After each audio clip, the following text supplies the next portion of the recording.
dengan pernikahan dini dan dispensasi kawin. Namun sebelum kita lebih lanjut membahas terkait dengan materi ini, Ibu absensi dulu ya. Putria, Arabia, Nanang Fitriani, Nur Raihan, Iis Nuryati, Nur Fitriani, Abdal Maulana, Nia, Fitri, Arif Saputra, Arizki, Aditya. Oh, baik, berarti yang tidak hadir 5 orang ya? Oke. Baik teman-teman, pada pertemuan kali ini sebagaimana yang Ibu jelaskan tadi, jadi pada hari ini kita akan membahas terkait dengan pernikahan dini dan dispensasi kawin. Dan kita akan lebih lanjut membahas terkait dengan perspektif bagaimana sih perspektif hukum Islam dan juga perspektif dalam hukum positif atau hukum nasional kita. Seperti itu ya. Baik. Adapun capaian pembelajaran kita atau outcomes yang nantinya teman-teman dapatkan setelah mengikuti perkuliahan ini, yang pertama adalah teman-teman harus bisa memahami konsep dan faktor pendorong pernikahan dini di Indonesia. Jadi teman-teman harus bisa paham bagaimana sih pernikahan dini di Indonesia itu sendiri. Kemudian yang kedua adalah teman-teman bisa mengidentifikasi apa? Landasan hukum pernikahan di Indonesia berdasarkan Undang-Undang Nomor 1 Tahun 1974 atau Undang-Undang Nomor 16 Tahun 2019. Terus yang ketiga adalah teman-teman harus bisa memahami atau menganalisis bagaimana prosedur dan pertimbangan hakim dalam mengadili dispensasi perkawinan. Jadi bukan hanya pernikahan dini, tapi ada juga yang namanya dispensasi perkawinan, karena dua hal tersebut saling berkaitan. Kemudian yang keempat, capaian pembelajaran kita adalah teman-teman bisa mengevaluasi bagaimana sih dampak dari pernikahan dini, namun menggunakan kacamata maqasidus syariah, baik tidak hanya maqasidus syariah, tapi juga dalam kacamata hukum positif kita. Itu ya teman-teman. Jadi saya harap teman-teman bisa mendapatkan atau bisa mencapai pembelajaran kita pada pagi hari ini. Oke, kita masuk pada materi. Teman-teman, pernikahan dini itu tuh banyak sekali perspektifnya. Dalam undang-undang kita itu mengatakan bahwa atau memberikan pengertian bahwa pernikahan dini adalah pernikahan yang dilakukan oleh salah satu atau kedua belah pihak yang usianya di batas kedewasaan atau berdasarkan batas minimum yang diatur oleh undang-undang perkawinan kita atau undang-undang positif yang diatur di Indonesia. Yaitu tadi apa? Undang-Undang Nomor 1 Tahun 1974 atau Undang-Undang Nomor 16 Tahun 2019. Oke. Tidak hanya perspektif undang-undang, tapi juga berdasarkan perspektif regulasi. Itu regulasi tadi undang-undang kan. Kemudian tidak hanya itu, terdapat juga perspektif kematangan atau dari perspektif psikologisnya. Nah, dari perspektif tersebut mengatakan bahwa organ reproduksi dan stabilitas emosional berkembang sempurna untuk memikul kompleksitas beban rumah tangga. Artinya seseorang yang melakukan dini atau anak yang masih di bawah usia dini itu disebut sebagai mereka yang belum matang secara emosionalnya. Seperti itu. Jadi belum bisa kalau untuk menikah itu mereka belum matang secara emosionalnya, psikisnya dan lain sebagainya. Itu ya. Kemudian yang ketiga adalah berdasarkan perspektif sosial, yaitu transisi prematur dari masa kanak-kanak atau remaja menuju peran dewasa. Artinya dalam perspektif sosial kita atau lingkungan kita bahwa anak-anak itu usia anak-anak atau belum dewasa itu mereka masih belum layak atau belum bisa dikatakan untuk masuk usia menikah. Itu ya. Lanjut, teman-teman, pernikahan dini ini atau bahkan dispensasi kawin. Kenapa anak-anak yang masih di bawah usia sesuai yang diatur dalam undang-undang kita banyak yang kita lihat di pengadilan agama tersebut mereka mengajukan dispensasi kawin karena ada beberapa faktor, ada beberapa akar permasalahannya. Lalu apa akar permasalahannya? Dan di sini Ibu tunjukkan beberapa. Yang pertama itu adalah dari segi ekonomi, kemiskinan. Apalagi kita di dalam Bojo ini banyak sekali yang masih mereka menikah hanya karena faktor ekonomi, entah karena si pacarnya atau si laki-laki itu tuh bisa nanti membiayai dia, karena si perempuan ini masih kurang dalam segi ekonomi, jadi dia menikah hanya karena faktor ekonomi. Terus yang kedua adalah karena faktor pendidikan. Pendidikan di negara kita atau khususnya di dalam Boja ini tuh masih belum merata. Lihatlah teman-teman yang di pelosok dan sana, mereka tidak bisa mengenyam pendidikan dengan baik. Artinya karena mereka tidak bisa melakukan atau mengenyam pendidikan dengan baik, maka mereka otomatis akan pengen menikah muda. Itu seperti hal tersebut yang kita lihat di teman-teman yang tidak bisa mengenyam pendidikan. Itu. Terus yang keempat adalah terkait dengan sosial budaya, tekanan adat istiadat setempat. Teman-teman tahu di desa teman-teman masing-masing lah, di dalam Bojo ini, bahwa menikah muda itu adalah sebagai capaian terbesar bagi anak perempuan gitu. Bahwa menikah muda itu tuh sebuah keharusan. Kemudian yang terakhir adalah agama dan moral. Kekhawatiran orang tua terhadap zina. Ya, kita tahu sendiri bahwasanya zaman sekarang itu tentang pacaran yang berlebihan dan sebagainya, jadi orang tua itu ada rasa kekhawatiran. Jadi makanya dari faktor-faktor ini mendorong anak untuk melakukan pernikahan dini meskipun belum memenuhi batas usia perkawinan yang diatur dalam undang-undang positif kita. Seperti itu. Oke, lanjut tadi berdasarkan akar atau mungkin permasalahan yang menjadi kenapa sih anak-anak itu melakukan pernikahan yang belum sesuai dengan batas umur yang diatur dalam regulasi kita. Nah, teman-teman, kalau kita berbicara terkait dengan fondasi perkawinan dalam Islam, berdasarkan prinsip fikih munakahat, pernikahan itu bukan sekedar legalitas.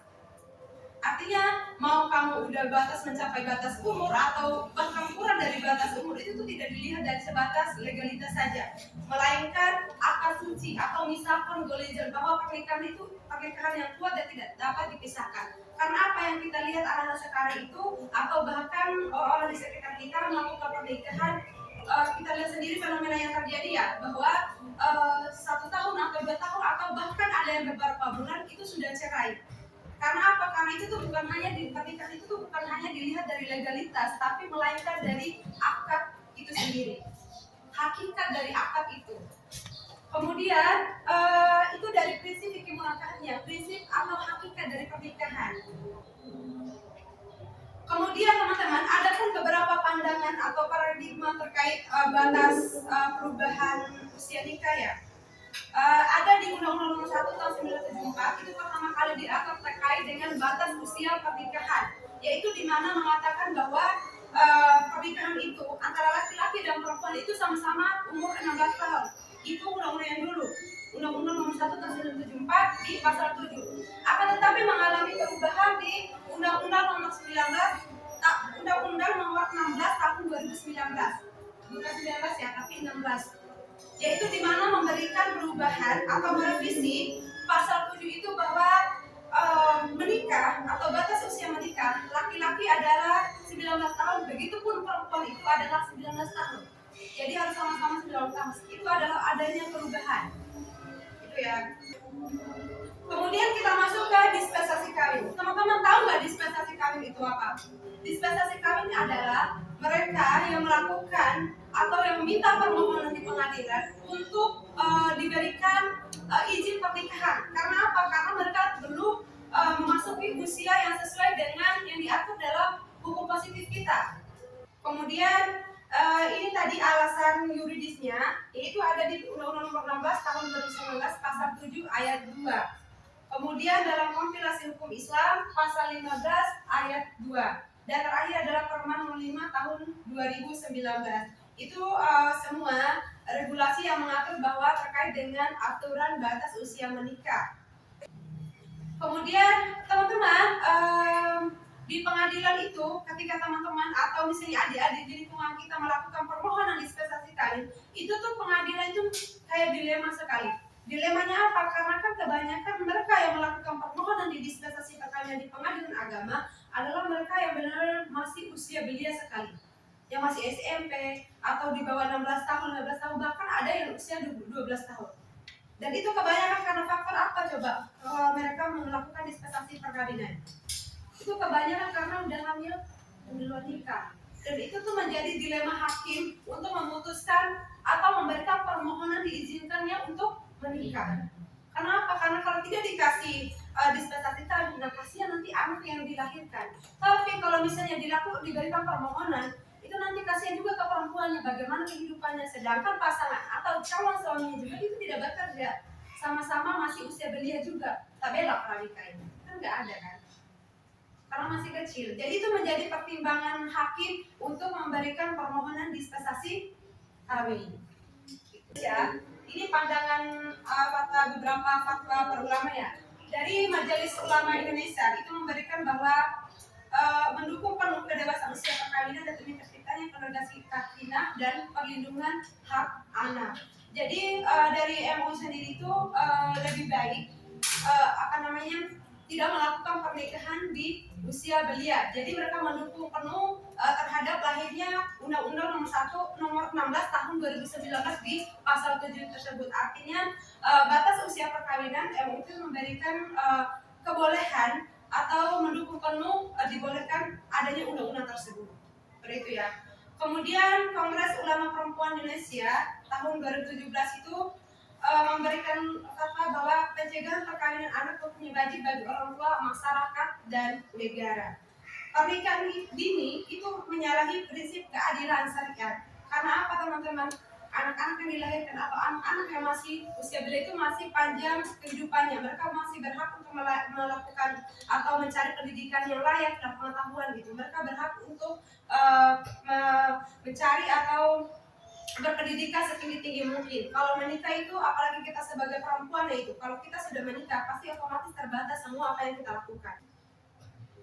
Oke, baik teman-teman, dari beberapa yang saya jelaskan tadi, mulai dari regulasi pengertian dispensasi nikah, pernikahan diri, kemudian yang saya jelaskan terkait regulasi baik diatur dalam Undang-Undang Nomor 1974, kemudian Undang-Undang Nomor 16 Tahun 2019, dan juga beberapa fatwa ulama tadi, kita masuk pada beda kasus untuk merefleksikan kembali materi yang saya jelaskan. Oke teman-teman, jadi ini ada satu fakta kasus yang saya tampilkan di slide, bahwasanya teman-teman bisa baca bahwa orang tua mengajukan permohonan dispensasi nikah untuk dua remaja, pria 17 tahun, wanita 16 tahun. Artinya apa teman-teman? Artinya kedua-duanya belum mencapai batas umur untuk menikah. Betul. Jadi ada beberapa pertanyaan. Siapa yang mau kasih jawaban untuk pertanyaan pertama? Apakah dalih atau alasan takut zina dari orang tua ini, dari orang tua kedua calon mempelai ini, memenuhi unsur alasan yang sangat mendesak berdasarkan Undang-Undang Nomor 1 Tahun 2019? Siapa yang mau jawab? Oke, siapa namanya? Arabia. Oke, Arabia, silakan jawab. Dalilnya ada belum tentu memenuhi unsur alasan mendesak. Karena pasal 7 ayat 2 Undang-Undang Nomor 16 Tahun 2019